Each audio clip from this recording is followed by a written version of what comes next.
అష్టదరిద్రాలు అంటే ఏంటి? జీవితం బ్రహ్మాండంగా ఉండాలంటే వీటి నుంచి ఎలా తప్పించుకోవాలో తెలుసుకోండి.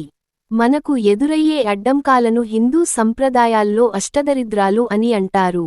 ఆర్థిక, జ్ఞాన, సామాజిక, ఆరోగ్య, ఆధ్యాత్మిక, కర్మ, సంతోషం రంగాల్లో కష్టాలు వస్తాయి.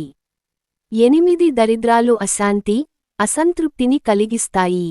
జీవన నాణ్యతను కూడా దెబ్బతీస్తాయి. ప్రతి ఒక్కరు కూడా సంతోషంగా ఉండాలని అనుకుంటారు. జీవితంలో ఈ ఇబ్బందులు కలగకుండా ఉండాలని చూస్తూ ఉంటారు. చాలామంది లైఫ్లో సంతోషం, శాంతి కలగాలని కష్టపడతారు. అయినా కొన్నిసార్లు అడ్డంకుల వలన లక్ష్యాన్ని సాధించలేక ఇబ్బందుల్ని ఎదుర్కోవాల్సి ఉంటుంది.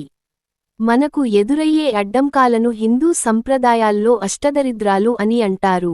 ఆర్థిక, జ్ఞాన, సామాజిక, ఆరోగ్య, ఆధ్యాత్మిక, కర్మ, సంతోషం రంగాల్లో కష్టాలు వస్తాయి.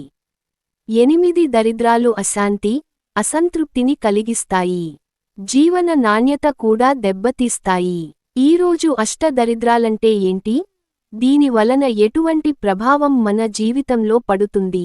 వాటిని ఎలా అధిగమించాలి వంటి విషయాలని చూసేద్దాం. అష్టదరిద్రాలు. జీవితంలో సవాళ్లు అష్టదరిద్రాల రూపంలో ఒక్కొక్కటిగా వచ్చినా, కలిపి వచ్చినా సరే, జీవితంలో సవాళ్లు అని ఎదుర్కోవాల్సి ఉంటుంది. అనుకున్నవి పూర్తి చేయలేము. సంతోషం ఉండదు. అశాంతిని ఎదుర్కోవాల్సి ఉంటుంది. జీవితంపై అష్టదరిద్రాల ప్రభావం ఎలా ఉంటుందో కూడా తెలుసుకుందాం. ఆర్థిక దరిద్రం అంటే డబ్బు లేకపోవడం. దీనివలన చాలా ఇబ్బందులు ఎదుర్కోవాల్సి ఉంటుంది. రోజువారీ అవసరాలని తీర్చడానికి కూడా చాలా ఇబ్బందికరంగా మారుతుంది. ఆరోగ్య దరిద్రం అంటే శారీరక ఆరోగ్యం, మానసిక ఆరోగ్యం దెబ్బతింటాయి. మనిషి బలహీనంగా మారిపోతాడు. శక్తి తగ్గిపోతుంది. జ్ఞాన దరిద్రం అంటే విద్య, వివేకం లేకపోవడం. ఎలాంటి అవకాశాలు జీవితంలోకి రావు. సామాజిక దరిద్రం అంటే సమాజంలో గౌరవం లేకపోవడం, కుటుంబంతో సంబంధాలు లేకపోవడం. అలాంటి వారు ఒంటరితనాన్ని ఎదుర్కోవాల్సి ఉంటుంది. ఆధ్యాత్మిక దరిద్రం అంటే దైవభక్తి, మనశ్శాంతి లేకపోవడం. కర్మ దరిద్రం అంటే సత్కార్యాలు చేయలేకపోవడం వలన ఎక్కువ కష్టాలు ఎదుర్కోవాల్సి ఉంటుంది. సంతాన దరిద్రం అంటే సంతానం లేకపోవడం. సంతానానికి సంబంధిత సమస్యల కారణంగా కుటుంబంలో అసంతృప్తి ఉంటుంది. సంతోష దరిద్రం అంటే మనశ్శాంతి, సంతోషం లేకపోవడం. అష్టదరిద్రాలను ఎలా నివారించాలి?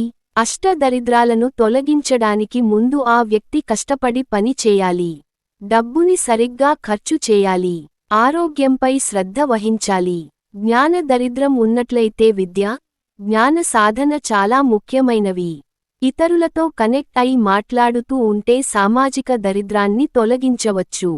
ప్రతిరోజూ పూజ, ధ్యానం వంటివి పాటిస్తే ఆధ్యాత్మిక దరిద్రాన్ని తొలగించవచ్చు.